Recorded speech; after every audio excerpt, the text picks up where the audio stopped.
This video is brought to you by Gladiator Concealment and S4 Tactical Gear. Links are in the description box below.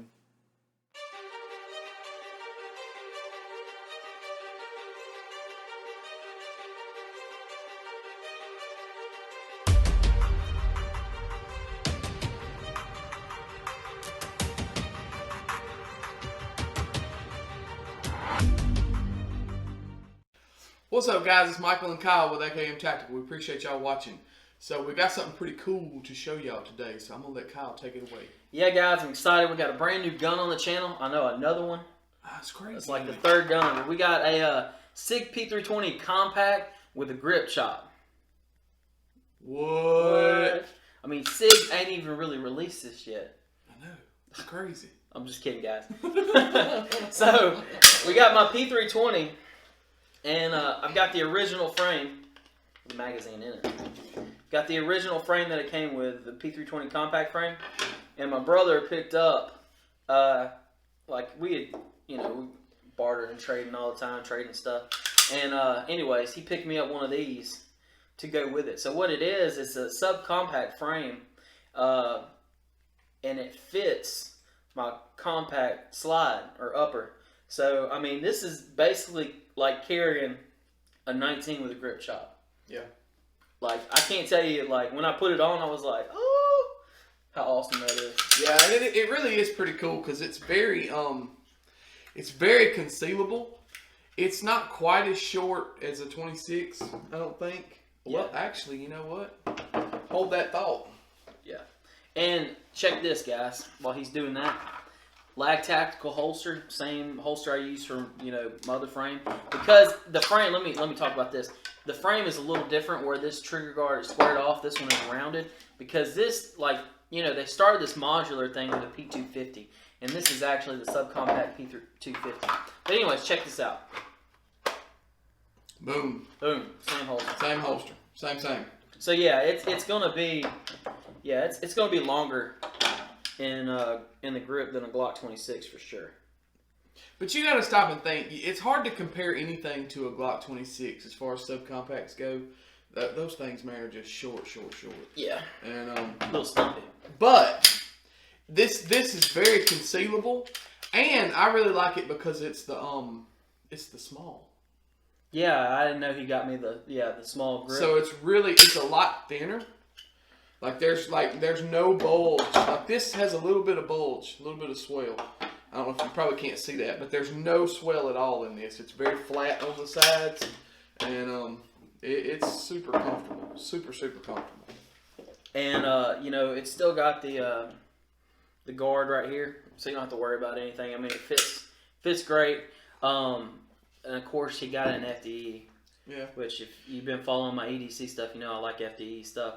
So, anyways, we're gonna put this through its paces, and shoot it, and then include it in the full review. Because I mean, this is really, I guess, a perk of getting a 320 versus getting a Glock. Because I've always kind of wanted to do like a 19 with a grip chop, or a 17 to a 19 chop, something like that. But it's expensive. It is expensive. You at least have to buy a whole new frame. You might not necessarily have to buy a whole new gun, but you at least have to buy another frame. And which is a complete lower. Yeah, which is basically you're buying another firearm because it's a part that's serialized. And actually, I mean, you can't just throw a 19 frame on a 17 slot. Lower. So I mean, you would have to buy 17 lower and have it chopped. Yeah. I see what you're saying. But and when you go to look at lowers, they're not much cheaper than buying like a good used. Yeah, a good used one. Yeah. So what I was looking at was maybe getting there's a website right now that's got used 17s that are in good condition with night sights for like $3.99. And then getting that, but then you got to send it to get it chopped, and that's probably $100 and something bucks right there. Plus, you have to do a transfer because the lower is the actual gun. Yep. Now, what Sig has done that is so ingenious is that this right here costs around $40. It's just a frame, and it's not a gun. There's no FFL fee. There's no transfer. I mean, there's no serial number. Yeah, no serial number. So that's what's so ingenious about that is you just change it out. You take the actual gun, which is the internals, set it in here, put it together, and I mean, in 2 minutes you're good to go. Yeah, and really, honestly, that's the future. As far as striker-fired carry guns are concerned, every other gun company really should be looking to that. They should be looking to Sig with the way that they did with the 320 and say, okay, how can we do that? What can we do to make our guns that way? Because that's really the future. That's really where it should be heading. Now, I wouldn't look for Glock to do something like that. I don't think Glock will ever do something like that, because as long as they're making money, as long as they're the top seller, they're not going to do anything drastic. Yeah, and they never do anything drastic in their history. When you really stop and think about it, and I can't believe I'm fixing to say this, like, Glock really should take a lesson here. Yeah. Sig came out with this. It's been out for a while. But like Glock released, they released their line of handguns with 4 cock serrations in them. Yeah. Which is cool. I mean, it's cool, but I mean, it's still a Gen 4. It's still a Gen 4 Glock with they just milled some extra serrations in the front. Yeah, and steel sights. And they got steel sights on them, and they got extended controls. And like when we're talking about Glock in a Sig video, but one thing that Glock has done is they kind of, by doing that, by not making a lot of changes, like you think it's like a vehicle. Yeah. Like Chevys don't look anything like Chevy used to look like. But Jeep Wranglers have never changed. Exactly. So, I mean, Glocks are the Jeep Wrangler of the gun world. Except for when I was rickety.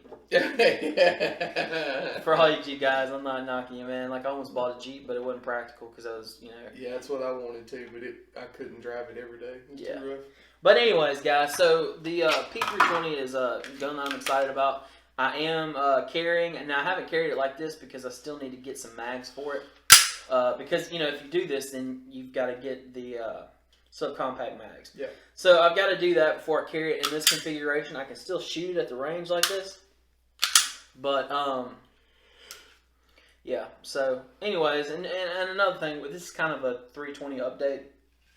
I'm going to wait to do the full review until I have some trigger time and some carry time with this smaller frame. Just that way, I mean, because, like, the big seller for this gun is the modularity. So if I'm going to do a review on it, I really need to, talk about that. And now I can.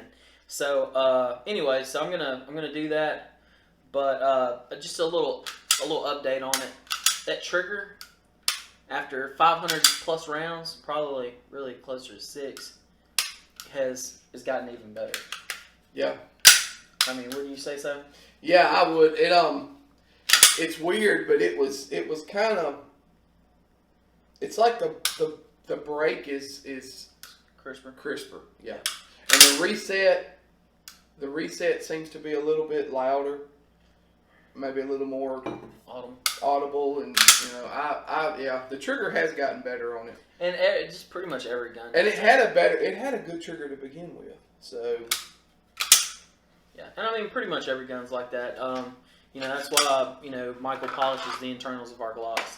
It's just to get that little bit of wear on it, and it smooths itself out. But anyways, guys, we're not gonna keep you any longer. We just want to give you a little quick update. I haven't debuted this on the Instagram yet. As we shoot this video, I might do it pretty soon, so I don't know what'll come out first.